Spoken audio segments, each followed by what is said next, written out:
Newsmax has decided to go after a user on X, Brian Krassenstein, for asking for the name of a public servant, the ICE agent who was involved in the shooting in Minneapolis.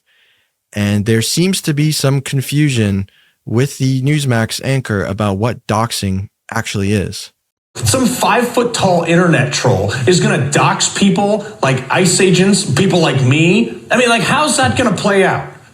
You see, you think you're tough because you're with some mob on the street against some agents throwing snowballs at them or whatever else. But you've doxed people. Now you're advocating for people to come to my home with my family and my kids there. Let me tell you, as someone who's dealt very violently with a home invasion personally, I fought harder in that brief encounter than I ever did in Iraq. For these agents or anyone who might have to deal with people coming into their homes, there's no rules. This won't be tear gas being fired at them. These are going to be real bullets coming fast. Because when you're defending your family, you don't care about rules. You don't care about laws and what might happen if. You only caring about killing what's coming through your door. Anyone who's ever seen combat knows this and can relate. When you are trained for this too, it has a unique way of kicking in these circumstances. And you're in your own home. You're on your own turf with your children's lives at stake. So I am pleading with these people not to go to these agents' homes for their own safety, for liberals' sake, not for the agents' sake.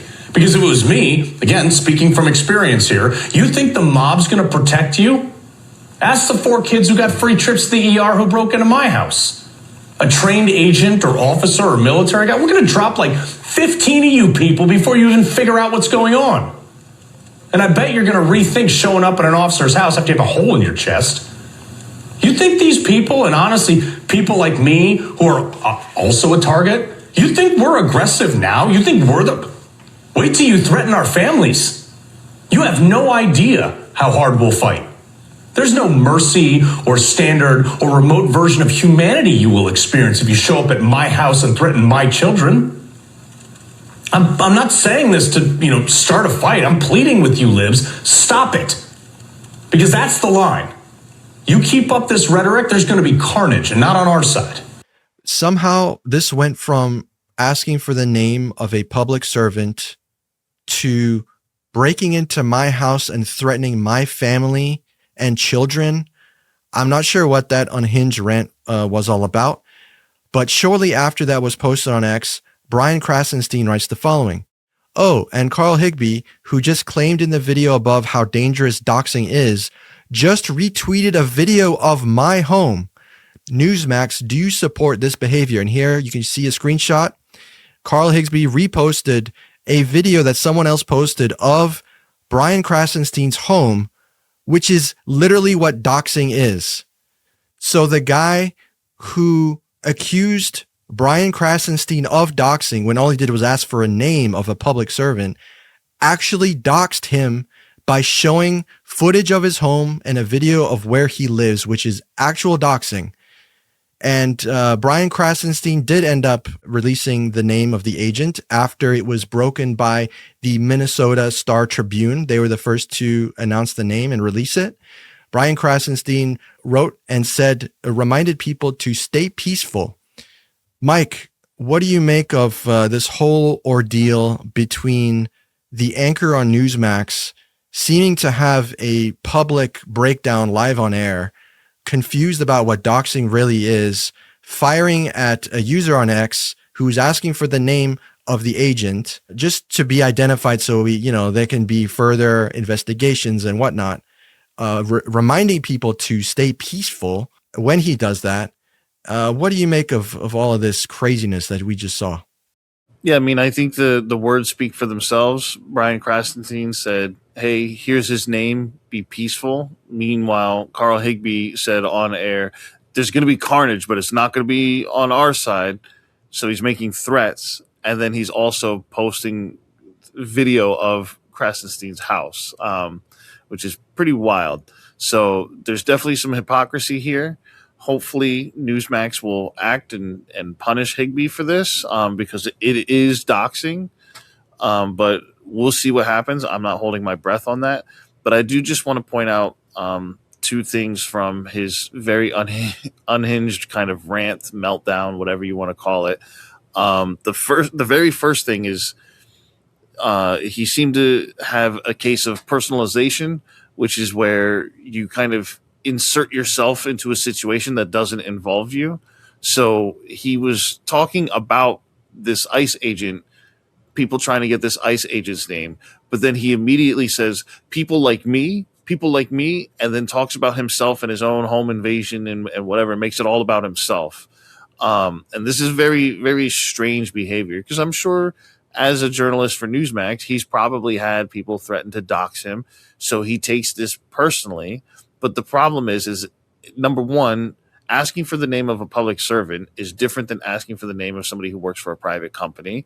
So already there's a distinguishable difference there. But then also, to ask for somebody's name is different than asking for like their house, their phone number, you know, all these other personal identifiable things that can lead to doxing and harassment. Like if you have the guy's name, okay, you have the guy's name, and maybe that's enough to lead to these other things, but not necessarily. This is the right jumping to conclusions and also self-fulfilling their own prophecy, where they do the things that they demonize others for doing. So I hope Carl Higbie gets held accountable for this. I doubt he will. But I think that this just shows that, you know, given the intensity that we're at these days, people are so quick to jump to doxing as a means of attack, or even, I don't even want to say self-defense, because it's really not. There's no way you can self-defend dox somebody. So even if he feels like he was being doxed, or that, you know, Krassenstein shouldn't do that, it still makes no sense for him to dox Krassenstein as well, even though Krassenstein is not doxing. So at best case, devil's advocate, two wrongs don't make a right. So either way, Higbee's clearly in the wrong here. You know, it sucks that he had this home invasion. He seems still clearly like traumatized by that on some level, or like insecure about something, where he has to feel the need to insert himself into this situation that has nothing to do with him. This should have been a non-story. And to be honest, it probably shouldn't even be a story here on this channel. But I think the reason why it's important to highlight this is because you have these people, like Newsmax's job is to report the news. And instead they're making completely fictitious narratives that are built on total misunderstandings. And they perpetrate it as, you know, fact that, oh, the left is, they're going to use this as ammunition to show that, oh, the left is angry. They're in this angry mob and they want to dox and lynch people and blah, blah, blah. Like they're so violent. Yet he was the one, the entire segment, using violent language, where you're going to have a hole in your chest. There's going to be carnage. Like, I've sent these kids to the hospital for free, blah, blah, blah. And he was talking about violence the entire time. Meanwhile, Krassenstein, by contrast, just says, be peaceful. So I think, again, the words just speak for themselves, and we'll see what happens from there.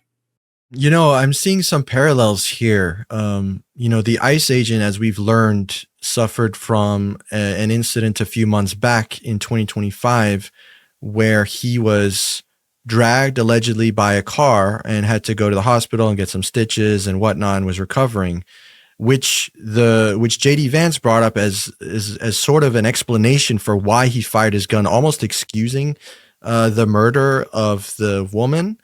And here we see, so that's trauma related, if that's true, which it looks like it is. And here we see this Newsmax host personally inserting himself into a story that has nothing to do with him, also seemingly trauma related. You know, it's one thing to be a news anchor and to maybe have like some mental trauma, but to be an ICE agent, a public servant, in the case of the agent that shot the woman, I don't think that is maybe where the error was made. If this person suffered, you know, this violent episode in his past, he probably should have had a mental evaluation and maybe not put into service until it was clear that he was okay, because that could have saved someone's life if that would have happened. So it just reminds me of that. Sees, you know, these couple of parallels here. And look, why was Krassenstein asking for the guy's name? Well, it's because citizen journalism exists, because everybody knows that the federal government is going to protect this man at all costs. they're not going to be the ones to get the FBI to do an investigation and to let people know the truth of the matter.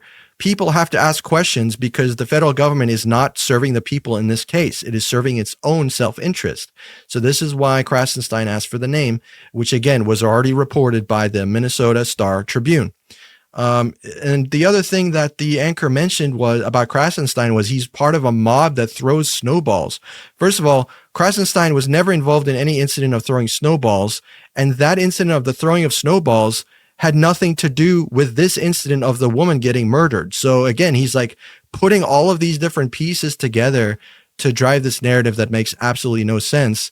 And look, my conclusion after this story is like, look, we shouldn't have news anchors or ICE agents with mental trauma issues doing their jobs because it doesn't work out well.